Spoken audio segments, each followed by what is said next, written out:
sahabat YKB, jumpa kembali dalam program Krida Bagimu Negeri. Program Krida Bagimu Negeri kerjasama Yayasan Komunikasi Bersama dengan Universitas Kristen Krida Wacana. Ukrida, tempat yang tepat menyiapkan masa depan bagi Anda bila Anda sebagai kaum muda dan masa depan bagi anak Anda bila Anda sebagai orang tua. Sahabat, program Krida Bagimu Negeri ini diselenggarakan sebagai media sarana bagi kita membincang tentang topik-topik, isu-isu yang memang mengemuka di tengah masyarakat dan melihatnya dari berbagai perspektif keilmuan seperti ekonomi, kesehatan, psikologi, ekonomi, sosial maupun juga dalam perspektif iman Kristen. Saya sebagai pemandu percakapan, Pendeta Santiani Manurung. Pada episode kali ini kita membincang tentang memilih instrumen investasi yang tepat. Memilih instrumen investasi yang tepat. Saya mengajak sahabat boleh berinteraksi nih di kolom komentar yang sudah tersedia. Untuk mempercakapkan topik ini, kita akan ditolong oleh narasumber Financial Educator Manager dari Sukor Sekuritas, yaitu Bapak Henry Wijaya, SEMM. Okay. Salam jumpa kembali Pak Henry. Terima kasih Bu undangannya. Kalau nggak salah sekitar 2 tahun lalu ya, Pak Henry pernah ikut juga menjadi narasumber di program ini di Krida Bagimu Negeri. Dan di episode kali ini Pak Henry juga akan menolong kita nih bicara tentang memilih instrumen investasi yang tepat. Bagi sahabat yang sekarang ini sedang berinvestasi atau sedang berpikir-pikir kira-kira investasi apa yang tepat, cocok nih ya untuk bisa menyimak program ini bersama dengan Bapak Henry Wijaya, SEMM. Pak Henry,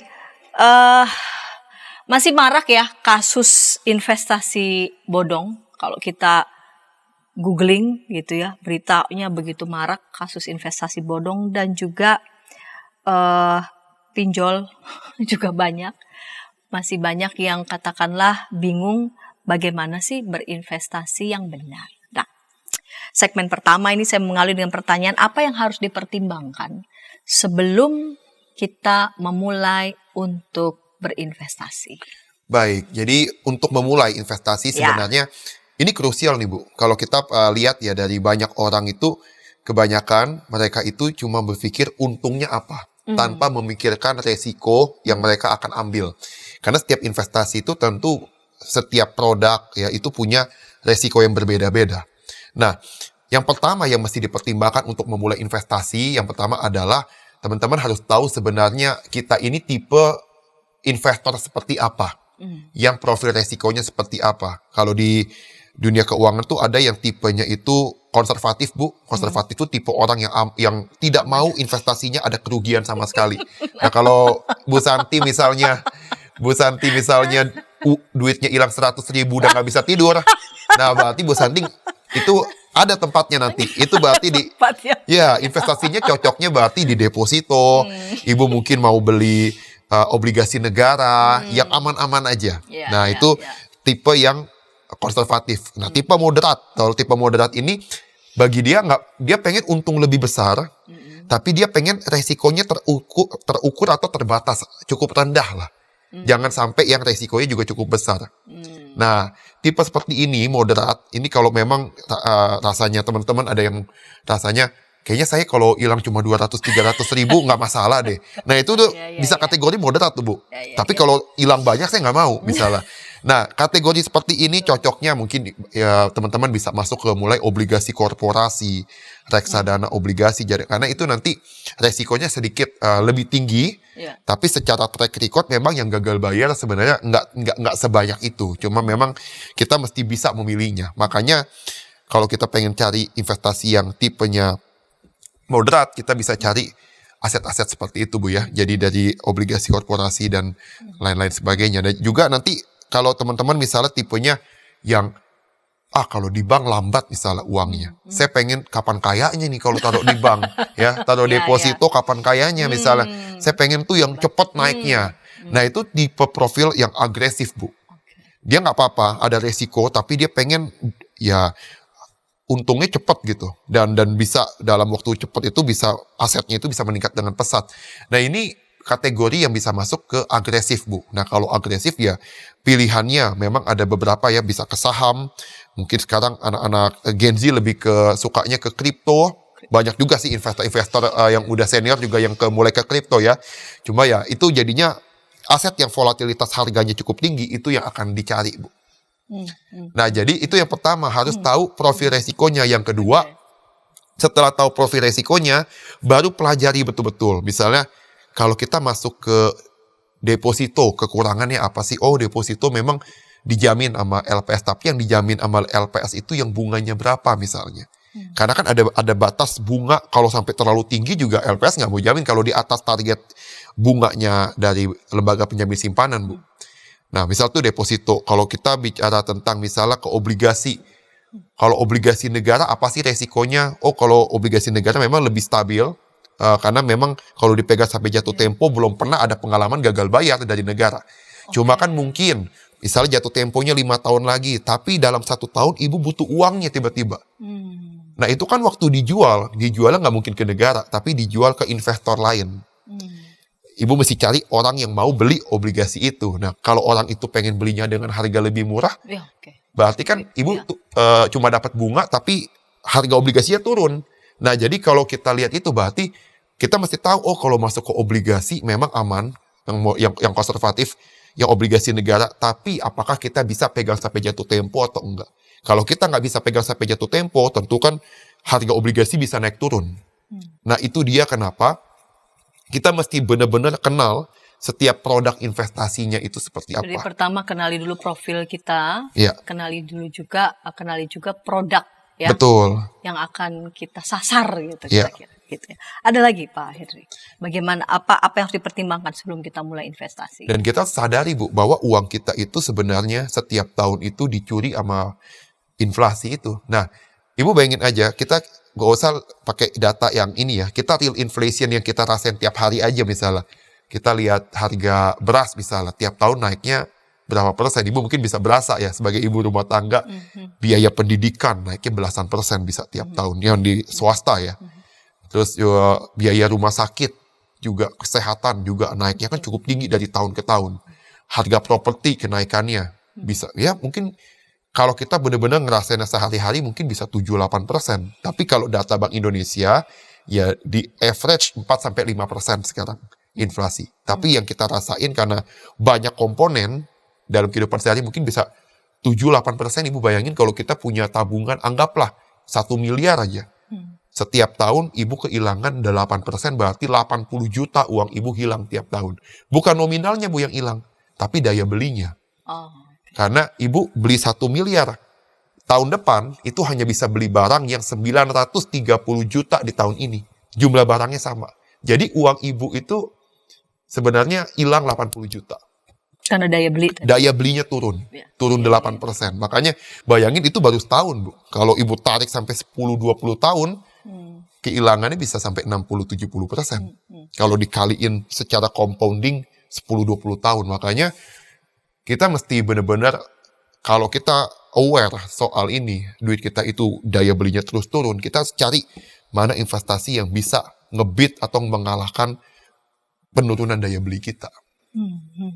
Seperti itu, Bu. Oke. Setelah mempertimbangkan tadi profil ya, lalu kemudian sadar produk apa yang mau kita sasar untuk berinvestasi dan sadar betul bahwa karena inflasi uang kita bisa tercuri bukan nominalnya tapi karena daya belinya begitu yang menurun. Nah, bagaimana cara kita lalu kemudian menentukan tujuan investasi? Tujuan investasi kita memang tadi kan pengennya kan dapat untung gede ya. Tapi juga kita sadar mesti realistis begitu. Dan bagaimana ini cara menentukan nih tujuan investasi yang realistis begitu. Masuk akal lah. Ya. Pertama memang kita harus benar-benar tahu, Bu, bahwa setiap produk ini kan sebenarnya logikanya dapat kok. Misalnya contoh, kalau di bank contoh, kita mau nabung. Kalau bank kan kita bilang anggaplah dia dapat duitnya dari mana sih? Dari nyalurin kredit contoh. Kalau dia nyalurin kredit, kita lihat sekarang aja misalnya kredit usaha misalnya 9%, misalnya kredit KPR 8% misalnya, atau usaha ada yang 11%.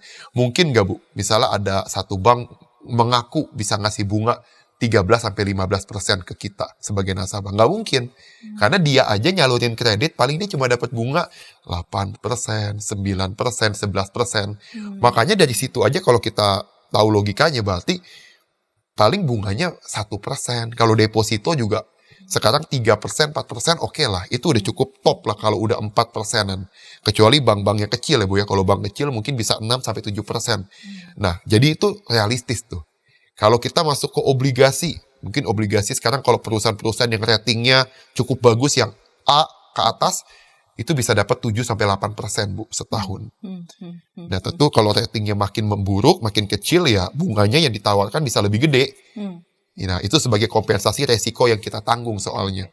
Nah kalau kita masuk ke saham, ya biasanya kita akan ukur dengan pertumbuhan rata-rata dari laba perusahaannya.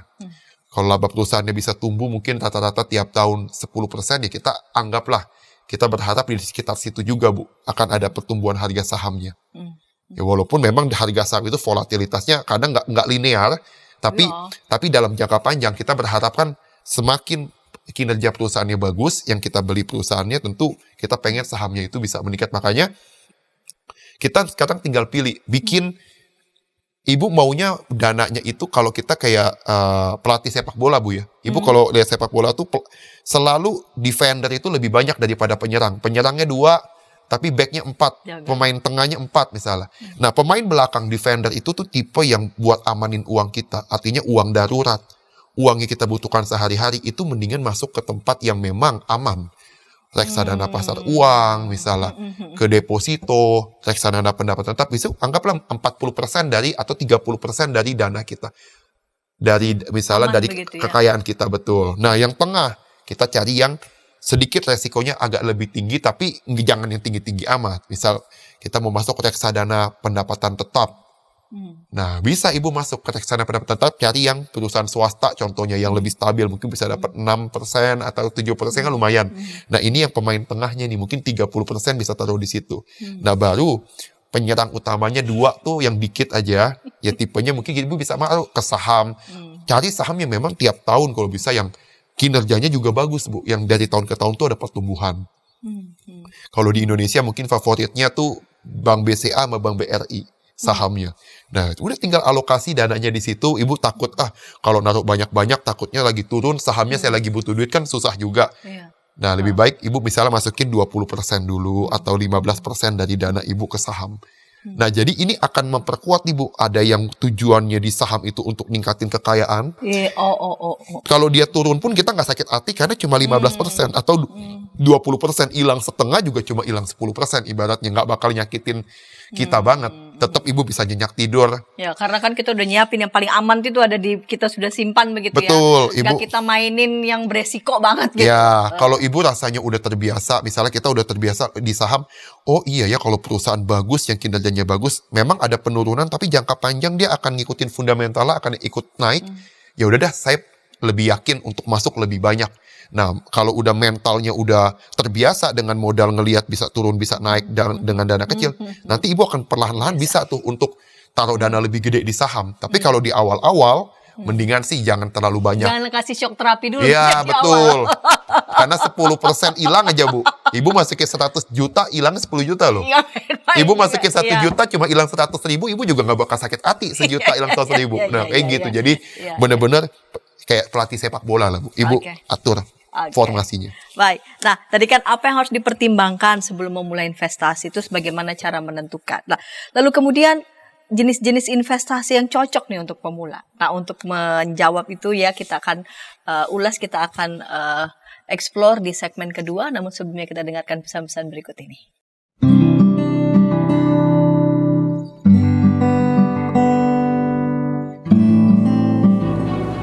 Hi folks, this is Daily Spirit for Youth, a daily devotional that helps you grow closer to God and apply His Word to your life. Daily Spirit for Youth dapat Anda saksikan hari Senin sampai Sabtu pukul 4.30 waktu Indonesia Barat di channel YKB TV. Kita jumpa dalam acara Pembangunan Jemaat. Pembangunan Jemaat setiap Senin di minggu kedua dan keempat pukul 20 waktu Indonesia Barat. Dapat Anda nikmati di channel YKB TV. Dari gungkungan malam gelap Nyanyikanlah nyanyian baru setiap hari Rabu pukul 12 waktu Indonesia Barat. Dapat Anda nikmati di channel Lagu Rohani YKB TV.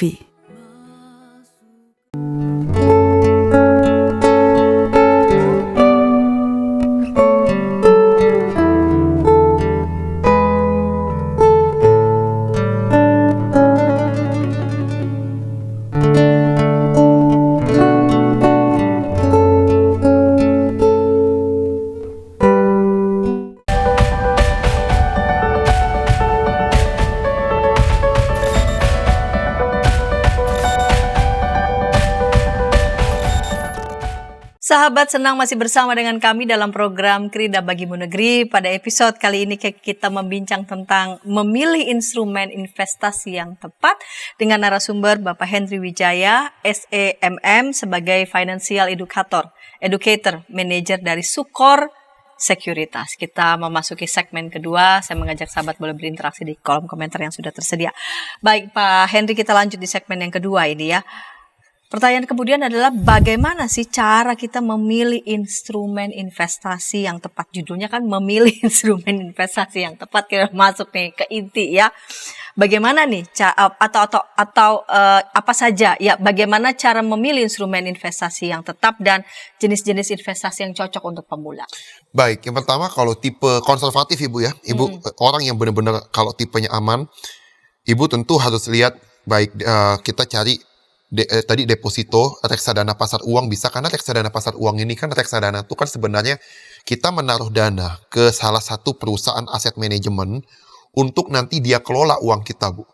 Kalau pasar uang itu tuh reksadana yang isinya itu adalah harus dimasukin ke minimal 80% itu ada di baik deposito ataupun obligasi yang umurnya di bawah setahun. Nah, pertanyaannya kenapa kita nggak masuk deposito aja sendiri? Kenapa mesti lewat reksadana pasar uang? Apa kelebihannya? Karena gini Bu, kalau Ibu ke bank misalnya, Ibu punya uang 1 miliar, Ibu mau nabung di bank itu, Ibu hanya akan dapat yang bunga yang umum, bunga yang didapat sama semua orang, nggak akan bisa ada spesial bunga. Tapi kalau manajer investasi, mereka udah dapat dana dari berbagai investor, mungkin udah megang dana sekitar 10 triliun atau 20 triliun dana kelolaan mereka. Mereka kalau nego sama bank, bisa, karena dana mereka gede. Kalau dia nego sama bank, kasih saya dong bunga spesial. Kalau orang lain kamu kasih 4%, setahun saya kasih dong 5,5 atau 6%.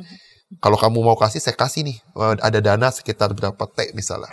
Saya mau taruh di bank kamu. Tentu bank akan berpikir tuh Bu, karena dananya akan gede masuk, jadi akan jadi sesuatu good deal lah buat bank. Makanya biasanya reksadana pasar uang kinerjanya itu setara dengan deposito atau kadang bisa lebih tinggi Bu dari deposito. Dan enaknya reksadana pasar uang ya volatilitasnya sangat rendah. Kemungkinan dia bisa turun itu agak langka ya, jarang bisa kita temukan. Yang reksadana pasar uang ya? Pasar uang. Nah itu returnnya mungkin bisa sekitar 3 ya sampai 5% lah. Kalau di Indonesia rata-rata ya ada yang di bawah itu, ada juga yang kadang lebih tinggi, tapi rata-rata yang saya lihat itu di 3 sampai 5%.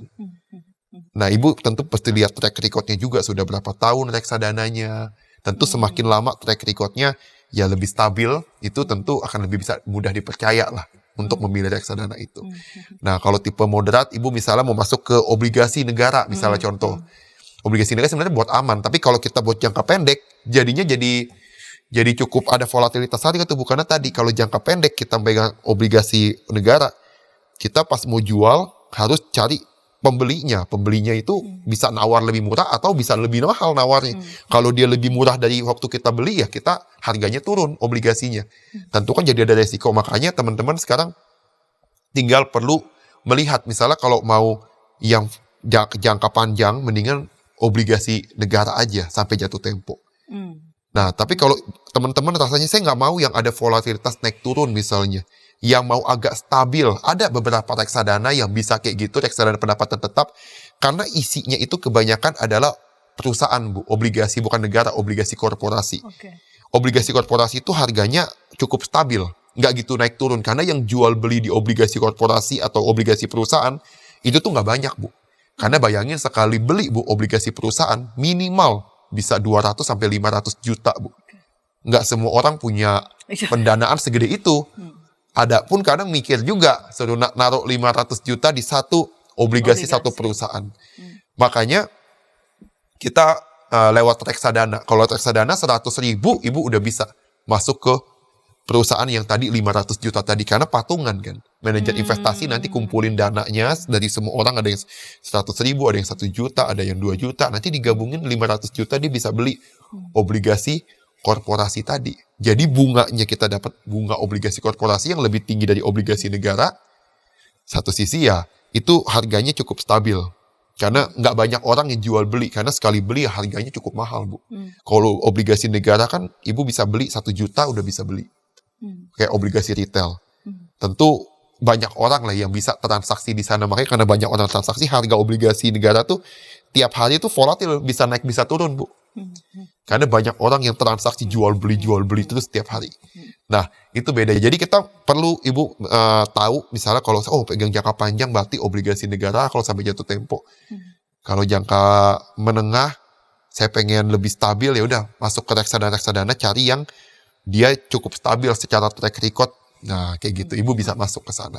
Kalau mau ke saham ya tentu untuk pemula ya paling bagus masuk ke saham yang blue chip dulu, Bu. Kalau di Indonesia yang paling aman, sebenarnya nggak ada yang bisa menjamin amannya, Bu. Cuma yang selama ini track record-nya dalam time frame yang cukup panjang dia naik terus, itu biasanya ke banking, Bu. Banking pun itu pun yang bank-bank gede ya, secara track record.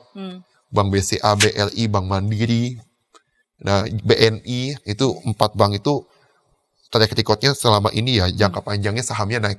Karena kinerjanya juga bagus, Bu. Tiap tahun bertumbuh. Makanya itu masuk ke situ dulu. Kalau udah terbiasa dengan volatilitas harga saham, dengan kenaikan penurunan harga sahamnya, mau coba di luar itu boleh. Asal yang penting belajar dulu tekniknya. Baik fundamental analisisnya, kita mesti tahu cara membaca kualitas bisnisnya, atau mempelajari technical analysis, mempelajari timingnya, Bu. Kapan jual belinya. Itu ada tekniknya semua. Dan nanti di Ukrida tuh ada namanya kelompok studi pasar modal, galeri investasi ya teman-teman. Kalau mau belajar bisa datang ke sana. Nanti ada teman-teman di Ukrida yang bisa bantu ajarin caranya seperti apa. Seperti itu, Bu. Oke. Jadi jenis-jenis investasi juga dari mulai yang tadi ya, yang konservatif, yang moderat, yang agresif. Ya. Nah, pelajari dulu begitu ya. Betul. Pelajari dulu, dan ada di Ukrida ya, ada komunitas yang juga bisa menolong. Ya. Nah, selain tadi investasi, lalu memilih instrumen investasinya begitu yang tepat. Lalu kemudian apa saja sih yang harus diperhatikan dalam memilih perusahaan sekuritasnya? Oke. Jadi kalau kita mau beli saham itu kan lewat sekuritas, Ibu ya. Nah, kalau sekuritas ya tentu Ibu harus tahu dulu pertama secara track record, pernah nggak sekuritas ini ada pelanggaran etika. Ini penting nih. Ini kan lembaga keuangan ini benar-benar ngejaga integritas kita untuk bisa dipercaya sama nasabah kita. Nah, yang pertama track recordnya. Coba cari sudah berapa tahun berdiri, semakin lama dan semakin nggak ada cerita buruk. Ada nggak satu link tertentu yang kita klik itu kita bisa lihat lah? Itu tinggal di googling sih, Bu. Tinggal di googling misalnya gini. Sekuritas AAA misalnya. Kasus, tulis aja kata kuncinya, kena kasus atau gagal bayar pernah nggak, atau apa ini, itu bisa dicari. Nanti kalau memang ada beritanya pasti kan langsung muncul di googling tuh. Tapi kalau nggak ada ya, terus itu Ibu bisa jadi salah satu acuan. Oke, dia udah berdiri dari sekian tahun lamanya, selama ini bisa nggak ada, tidak ada ya. Berarti nama baiknya tetap terjaga. Berarti ini kan satu sisi bisa lebih meyakinkan kita. Yang kedua, lihat dari sisi pelayanannya, Bu. Karena kita kan di lembaga keuangan, tentu nasabah kita tahu background-nya itu dari berbagai macam. Ada yang bukan dari latar belakang ekonomi, ada yang dari ibu rumah tangga, profesional, semua beragam sekali. Makanya kita harus nge-provide baik edukasinya, baik saham yang bisa diperhatikan, alasannya apa. Jadi risetnya perlu diperhatikan, kualitasnya. Terus dari sisi pelayanan, kecepatan dari respon, kalau ada keluhan, secepat apa pelayanannya, itu Ibu coba aja lihat review-reviewnya. Itu kan bisa lewat di apps-nya, reviewnya seperti apa. Terus juga Ibu coba masuk aja dulu, pertama Ibu lihat Instagram atau media sosialnya. Kalau dia misalnya aktif Instagramnya, banyak ngasih edukasi, terus banyak itu jadi salah satu berarti ini concern untuk maintenance nasabah, supaya maintenance nasabahnya tuh agar mereka itu punya guidance waktu masuk ke saham. Kira-kira saham apa yang bisa dibeli, ada teman-teman yang bisa ngebantu. Walaupun keputusan akhir untuk milih sahamnya tetap di tangan nasabah. Betul. Tapi informasi itu terus diberikan gitu ya, Betul. menolong juga buat nasabah kan. Betul. Nah, seperti itu sih Bu kalau milih sekuritas. Oke. Nah, dalam mengelola investasi kan ada saja nih resiko-resikonya ya. Kita bukan cuma mikirin kita maunya yang untungnya besar gitu. Nah, bagaimana ya cara mengelola resiko investasi ini? Nah, setiap produk itu kan resikonya beda-beda nih Bu ya. Kalau obligasi contoh resiko gagal bayar. Kalau ada resiko gagal bayar, tentu yang harus diperhatikan adalah misalnya ini adalah obligasi korporasi. Kita lihat satu reksadana ada obligasi dari berbagai perusahaan, surat utang perusahaan. Kita mesti cek ini perusahaan bergerak di bidang apa. Misalnya industrinya industri makanan. Apakah industri makanan tahun lalu bertumbuh nggak? Baca aja di berita. Kalau industri makanan sedang bertumbuh pesat, berarti kemungkinan gagal bayarnya cukup rendah. Atau, ini tapi nggak semua orang bisa. Kalau kita punya akses sama mungkin teman kita kerja di perusahaan itu, bisa ditanya, misalnya teman kita kerja di perusahaan A itu, kamu gaji tiap tahun naik nggak? Kalau gajinya naik, berarti perusahaannya growing Bu. Mampu dia untuk ngegaji lebih mahal, makin tiap tahun bertumbuh. Di perusahaan kamu nambah karyawan terus nggak? Kalau hire-nya lebih banyak dari tahun ke tahun, berarti ya ekspansinya sedang besar Bu perusahaannya. Nah itu kemungkinan gagal bayarnya akan lebih kecil. Atau Ibu mau lihat referensi yang paling gampang, kalau tadi kan kita mesti punya akses ke teman-teman yang dekat sama perusahaan itu. Tapi kalau Ibu rasa nggak ada akses ke sana, Ibu bisa lihat dari rating obligasinya. Di Indonesia tuh ada pasti setiap kali obligasi lewat bursa efek lewat pasar modal, itu akan ada ratingnya itu dikasih sama lembaga pemeringkat. Di Indonesia tuh Pevindo. Kalau di luar negeri kan ada Moody's, Standard & Poor's, Fitch. Ini nanti dia ngasih rating. Kalau ratingnya AAA berarti perusahaannya bagus banget Bu. Setelah dia udah ada referensi data-datanya. Perusahaannya bagus banget, kemungkinan gagal bayarnya sangat rendah. Kalau triple A. Nanti ada double A, cuma AA. Oh, bagus juga. Ada yang cuma A1. Ini masih kategori yang bagus nih Bu, A. Nah, ada yang kategorinya udah BBB. Nah, ini semakin ke bawah, semakin mendekati D. D itu udah default kali, udah gagal bayar ya. Makanya kita cari, saya maunya ratingnya pokoknya minimal A lah. Saya B aja nggak mau pegang misalnya. Nah, itu bisa jadi salah satu referensi Ibu nih. Saya pokoknya tiap kali mau beli obligasi, saya mau perhatiin dulu ratingnya. Ada kok di websitenya, di situs bursa itu juga ada. Waktu dia mau prospektus dari ininya ya, dari pengajuan obligasi itu juga ada ininya, ratingnya apa obligasinya.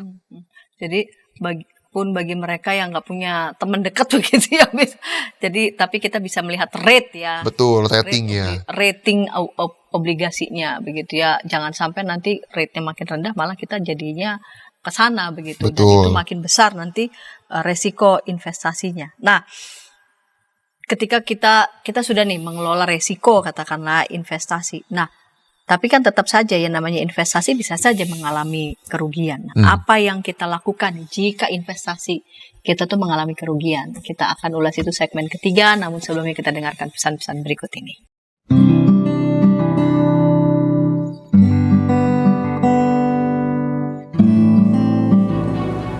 Hi folks, this is Daily Spirit for Youth, a daily devotional that helps you grow closer to God and apply His Word to your life.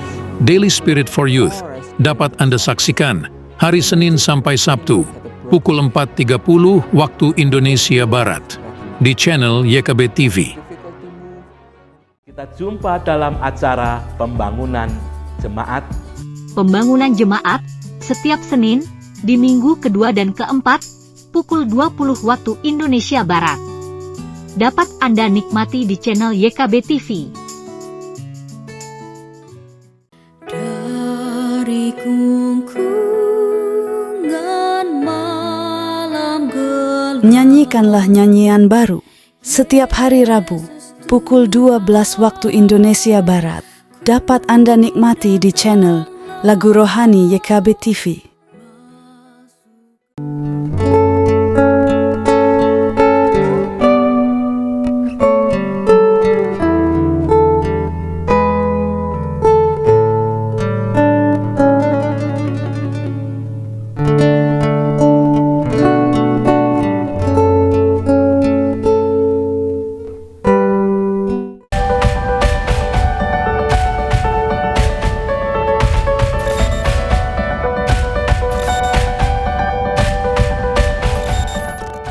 Sahabat Senang masih bersama dengan kami dalam program Krida Bagimu Negeri. Pada episode kali ini kita membincang tentang memilih instrumen investasi yang tepat, bersama dengan narasumber Bapak Henry Wijaya, SEMM, sebagai Financial Educator Manager dari Sukor Sekuritas. Kita tiba di segmen ketiga, segmen terakhir. Silakan sahabat boleh berinteraksi di kolom komentar yang tersedia, menyampaikan pertanyaan ataupun tanggapan berkaitan dengan topik ini. Dengan senang hati Bapak Henry Wijaya akan meresponnya. Baik Pak Henry, kita masuk di segmen penutup ini, memilih instrumen investasi yang tepat. Nah, apa sih yang harus kita lakukan jika ternyata investasi kita tuh mengalami kerugian? Kita mencoba udah mengelola risiko, ternyata ya tetap aja kan bisa saja. Apa yang mesti kita lakukan jika investasi kita tuh mengalami kerugian? Betul, jadi ini sangat penting ya Bu ya, karena tidak ada satupun teknik yang bisa benar-benar bikin resiko tuh jadi nol. Itu nggak ada. Semua teknik itu untuk meminimalkan resiko, tapi untuk menghilangkan resiko itu tuh nggak ada sebenarnya. Makanya ketika ada resiko ini benar-benar terjadi, kita itu pertama harus belajar Bu. Pertama, kalau contoh di saham, ketika dia rugi, apa sih kesalahan kita? Apakah karena kita dari awal tidak mempelajari perusahaannya, kualitas bisnisnya seperti apa? Atau jika sudah belajar ketika ini turun, apakah kita takut? Padahal kalau investor harusnya belinya lebih banyak ketika harganya murah Bu. Karena kan kita dapat perusahaan bagus dengan harga lebih murah. Ini karena kepanikan pasar aja sementara biasanya ya. Itu di pasar kan sering kayak begitu tuh. Makanya apakah kita malah takut atau justru kita ikutin seperti Warren Buffett, contoh-contoh investor legend, malah beli lebih banyak, dia beli lagi. Nah, makanya itu yang pertama harus belajar dulu. Yang kedua, kalau memang tujuan kita untuk trading jangka pendek, sahamnya naik turun, kita udah tahu, kita mesti benar-benar ikutin trading plan kita. Belinya di harga berapa, jualnya di berapa. Kalau dia turun sampai sekian, analisa kita salah, kita berani nggak untuk jual rugi. Tapi ya kita batasin, mungkin kerugian maksimal hanya 4 atau 5%. Jadi kalau udah turun 5%, kita jangan pakai feeling lagi. Udah lepas, karena kita mengakui analisa kita kali ini tuh salah. Nah, jadi kita mesti jual rugi tuh Bu.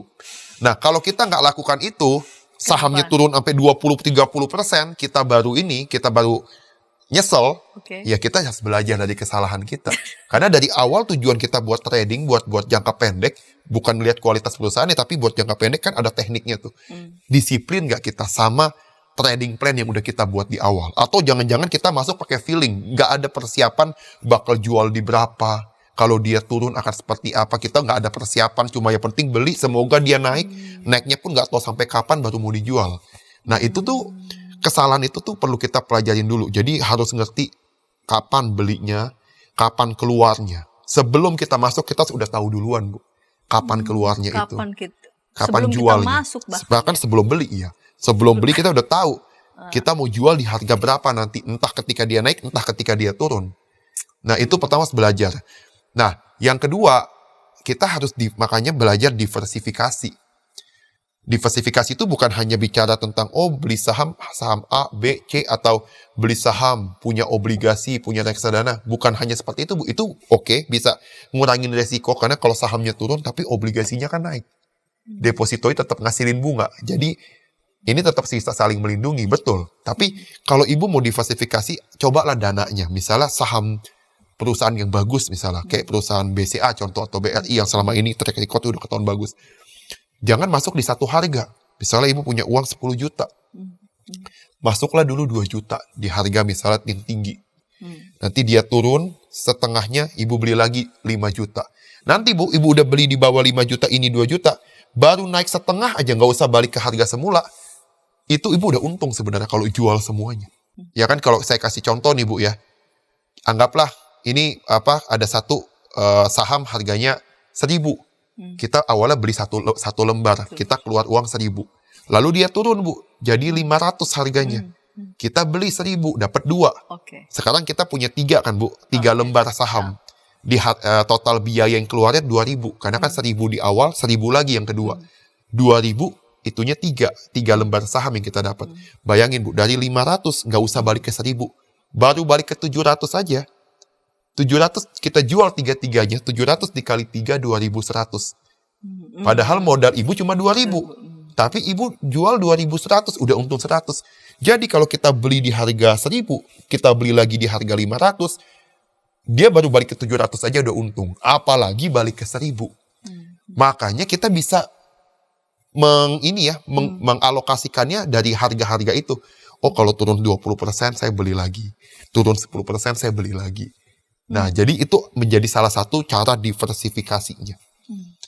Nah, itu yang kedua, Bu. Kalau ada supaya meminimalkan resiko kerugian kita.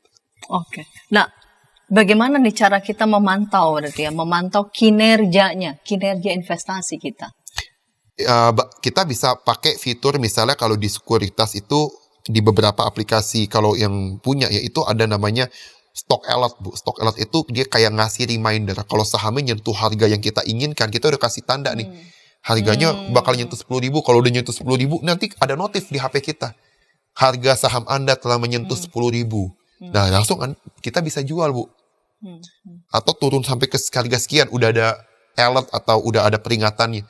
Jadi kita udah pasti nanti nggak usah diliatin setiap saat. Yang penting kita udah tahu kapan keluarnya. Itu tadi ya, pasang remindernya, Bu, di aplikasi supaya tahu kapan itu terjadi. Nah, apa saja nih keuntungan dan kerugian ya investasi, baik itu jangka pendek maupun juga jangka panjang? Kalau jangka pendek, enaknya adalah ibu bisa kalau ngerti cara TikTok-nya ya, kita bisa ngebaca price action-nya, kira-kira probability bakal naik atau turunnya mana yang bakal lebih besar probability kemungkinan naik atau turunnya, maka untungnya cepet banget, Bu. Itu ibu mau sehari bisa untung bisa 3%, 5%, 10%, itu sangat mungkin di saham. Jadi kalau orang mau untung cepat ya trading. Dia mesti mempelajari semua tools cara analisa untuk trading jangka pendek itu seperti apa. Cuma ya kalau jangka pendek harga itu benar-benar liar volatilitas kenaikan penurunannya. Jadi kita harus siap-siap juga untuk bisa mantau setiap saat. Bisa nggak kita punya waktu sebanyak itu? Kalau kita punya waktu benar-benar di depan layar, bisa mantau itu saham, dan kita ngerti tekniknya, ya itu enaknya ya untungnya banyak, cepat, gede, tapi ya ibu mesti standby. Effort waktunya lebih banyak. Tapi kalau invest jangka panjang, memang slow untuk bisa naik dari tahun ke tahun. Bahkan Warren Buffett bilang dia target setahun itu hanya 20% aja katanya. Nah, memang kenaikannya nggak sekencang orang trading, tapi dia tenang. Nggak usah liatin layar setiap saat, dia mau kerja, ibu rumah tangga, mau nonton TV, yang penting dia tahu perusahaan yang dia beli tiap tahun naik terus nggak. Gimana cara perusahaan itu ngejaga supaya penjualan tetap meningkat. Kita tinggal pantau aja kinerjanya. Selama kinerjanya masih tumbuh terus, udah tutup laptop, tutup handphone, nggak usah dilihat. Lakukan pekerjaan kita yang lain. Iya, lakukan pekerjaan lain, itu emang tujuannya buat long term. Itu yang dilakukan sama banyak investor legend di dunia, Bu. Pegang sahamnya disimpan dalam jangka waktu yang panjang. Nah, seperti itu, Bu. Plus minusnya. Itu ya, plus minusnya ya. Dan bagaimana nih cara kita mengembangkan portofolio investasi? Harapannya investasi yang sehat ya dan berkelanjutan ini. Nah, kalau kita pengen menyusun portofolio, maka Ibu tuh sekarang kita bicara dari sisi ini dulu, yang tadi kita bicara tentang kalau ibu sekarang dananya kayaknya lebih banyak kebutuhan untuk emergensinya. Misalnya kita agak sulit lah buat yang sampai ke kebutuhan yang tersier, Bu. Masih yang pendidikan anak, masih yang untuk kebutuhan sehari-hari. Mendingan itu masuk ke pasar uang aja, Bu. Tapi kalau ibu udah kebutuhan primernya sudah tercukupi, sekarang ada dana lebih yang memang bisa untuk dana nganggur ya, Bu, ya, yang cukup besar. Nah, ibu baru masukin perbanyak ke aset-aset yang memang bisa ngasih growing yang lebih tinggi. Bisa ke saham, ya, atau ibu mau masuk ke obligasi, baik obligasi korporasi, silakan. Tapi itu kalau kebutuhan ininya primernya sudah tercukupi dulu, Bu, dan memang ada dana lebih. Nah, makanya kalau orang UMR beda lagi. Pasti kan itu kebutuhan primer dulu nih. Maka biasanya kita akan lebih banyak nanti rekomendasinya ke pasar uang dulu. Supaya minimal ngejaga asetnya jangan sampai ada masalah. Kalau sampai ke saham-sahamnya lagi turun, sedangkan dia lagi butuh uangnya, itu kan cukup berat ya, Bu, ya. Nah, makanya itu harus dilihat dulu dari kondisi keuangannya untuk ngatur portofolionya, Bu. Jadi memang lihat kondisi keuangannya dulu begitu ya. Betul. main di mana nih kita begitu ya. Kalau ternyata kita masih perlu untuk mengamankan yang pokok, ya sudah yang pokoknya dulu. Dan itu aman di pasar uang ya. Betul. Kecuali kalau bagian ini udah aman nih tadi ya. Betul. Kita mesti lihat dulu nih, belajar dari apa strategi sepak bola. Iya. Jadi kalau kita defendernya dulu ya. Iya.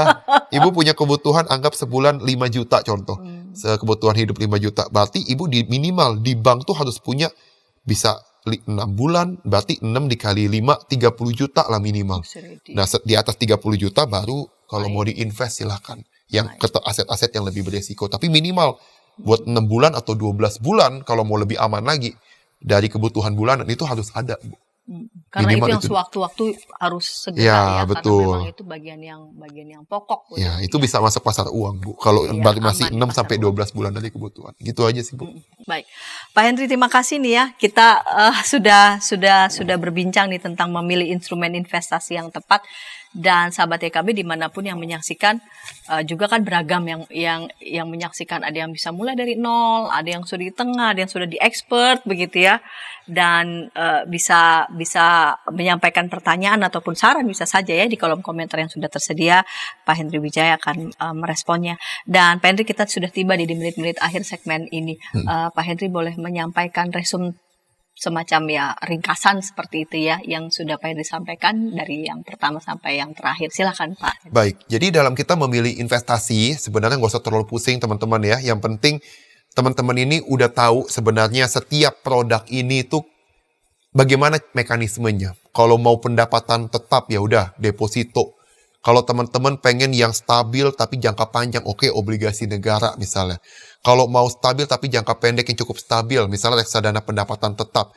Kalau teman-teman tipenya pengen yang bisa naik turun tapi harus belajar dulu ya, ini bisa masuk ke saham. Dan nanti setiap instrumen ini, kalau teman-teman alokasiin, teman-teman untuk mengurangi resiko itu perlu melakukan diversifikasi nanti. Diversifikasinya bisa dengan cara, misalnya kita lebih ada sebagian 30-40% di pasar uang, 30 atau 40% ada di pendapatan tetap, atau 20% ada di saham misalnya. Karena kita anggap itu yang cukup resikonya cukup tinggi. Bisa, atau kita mau dengan cara pembelian sahamnya kita mau bikin ada tier harganya. Di harga berapa kita beli, kalau dia turun beli lebih banyak, turun beli lebih banyak. Tapi ini hanya berlaku untuk perusahaan yang memang dari tahun ke tahun punya pertumbuhan kualitas bisnis yang bagus. Nah itu makanya teman-teman nanti perlu belajar dulu. Nanti ada teman-teman dari Ukrida, di Galeri Investasi di Ukrida yang bisa membantu teman-teman. Silakan datang ya di Jalan Tanjung Duren yang dekat Mall Central Park, Bu. Silakan datang, nanti itu di Junction, daerah Junctionnya. Kalau tanya ke security atau ke mahasiswa, nanti dibantu arahnya di situ. Nanti ada dari hari apa sampai hari apa? Senin sampai Jumat, Bu. Senin sampai Jumat. Betul, ya. ada galeri investasi di situ. Dan buat mahasiswa manajemen, kita bahkan ada mata kuliah khusus. Buat mahasiswa di luar ekonomi, kita ada investment club. Jadi bisa ngebantu mahasiswa yang pengen belajar investasi benar-benar dari nol, dipandu sampai dia benar-benar udah ngerti cara milih investasinya, belinya lewat apa, cara ngatur portofolio seperti apa, itu bisa nanti di Galeri Investasi untuk lebih detail. Jadi sekian, Bu, terima kasih banyak buat waktunya. Baik Pak Henry. Ya, sahabat, saya membaca Matius 6 ayat 21, sebab di mana hartamu berada, di situ juga hatimu berada. Sah-sah saja ya sahabat, dimanapun kita ingin berinvestasi, tapi juga kita mesti perhatikan gitu, investasi apa yang kita sasar, jangan juga karena iming-iming keuntungan yang besar, lalu kemudian kita menjadi lupa untuk melihat kembali apakah produk itu memang menolong kita atau justru malah menghancurkan kita. Dan hati-hati juga pada setiap keinginan yang kita inginkan, jangan sampai itu juga justru menyeret kita justru pada kehancuran. Terima kasih Pak Henry sekali lagi untuk kesediaannya boleh berbagi di program Krida Bagimu Negeri, dan kita jumpa di pekan yang akan datang dengan topik-topik menarik lainnya dalam program Krida Bagimu Negeri. Sampai jumpa.